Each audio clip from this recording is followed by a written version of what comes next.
जीवन में जो अंधेरा था उसको उजाला के रूप में प्रकट किया।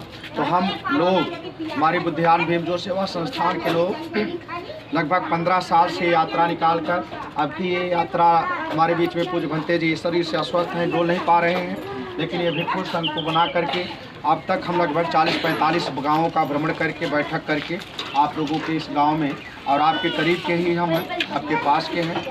और हमारी एक संस्थान है बुद्धिमान भीम जो सेवा संस्थान सरामी आजमगढ़ उत्तर प्रदेश के नाम से है, जो रजिस्टर्ड संस्था है AZA 08992।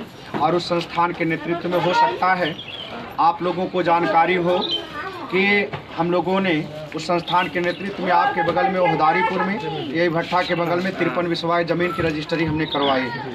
और वो आप सभी लोगों के सहयोग से छोटा बड़ा और कोई 10 रुपये से लेकर 10,000, 20,000, 50,000 यहाँ तक 70,000 रुपये का किसी ने व्यक्तिगत उसमें दान दिया है। और जिसकी बदौलत वो कार्य हमने इतना बड़ा किया है।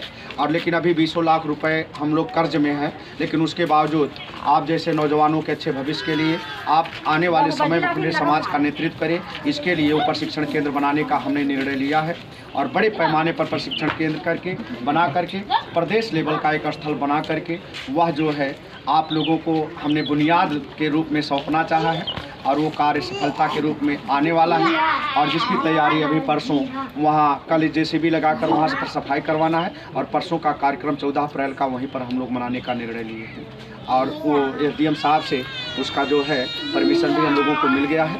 तो आप लोगों से निवेदन करते हैं कि 14 अप्रैल को आप लोग वहाँ पर सभी लोग आइए, अपनी ज़मीन को देखिए और अपने प्रशिक्षण केंद्र को पहचानिए और तन मन धन से अपना सेवा करिए और सहयोग की भावना बनाइए और आगे चलकर समाज का नेतृत्व करें। यही भावना लेकर हम आप लोगों के बीच में आए। अब हमें रात में मीरपुर में रहना है और कुछ साथी लोग नंबर कम से कम आप लोग यहाँ से कुछ लोग वहाँ का सदस्य बने ताकि वहाँ से जो नेतृत्व हो आप लोगों के माध्यम से वो नेतृत्व हो। इसके लिए जो है थोड़ा सा साइड में हो जाइए।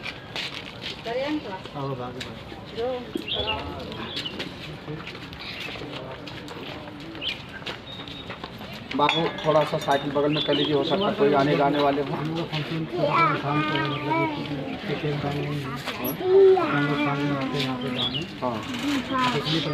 परमिशन नहीं लिए हैं, लेकिन थोड़ा सा सावधानी बरतिएगा। बहुत हो हल्ला दीजिए, एक बात समझने का आप लोग प्रयास करिए। जैसे बाबा साहब के नाम पर, महापुरुषों के नाम पर आप लोग जो एकत्रित होइए और आपका जो संगठन दिखाई पड़ा ब्राह्मणवादियों के कलेजे पर एक तरह से ठोकर मारने लगा।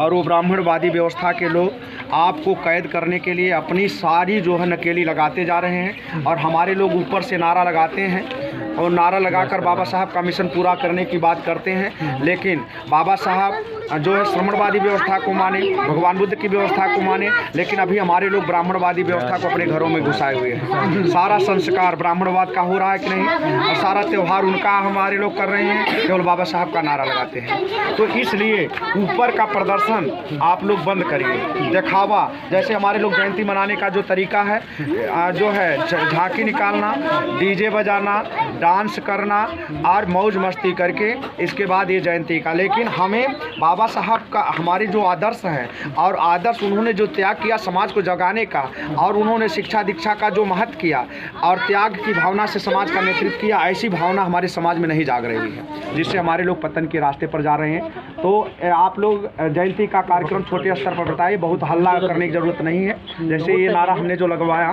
कि आप लोगों को एकत्रित होने के लिए, नहीं तो नारा नहीं, हमारी बैठकें जो है गुप्त हो, आपस में बातें समाज की जो बातें हैं गुप्त करके और उसका कुछ एजेंडा तैयार करके उस पर काम करने की ज़रूरत है। तो आप लोग जयंती का कार्यक्रम करिए, लेकिन हमें जो परमिशन मिला उसमें ये कहा गया किसी तरह से हो हल्ला होने की संभावना ना बनने पावे। अगर कोई अवरोध होता है, हल्ला होता है, दंगा कोई होता है, तब जो है फिर जिम्मेदार लोग उसमें फंसे जाएंगे। है हाँ, तो इसमें टीम का मान लीजिए नेतृत्व करने के लिए आप कोई कमेटी गठित किए हैं?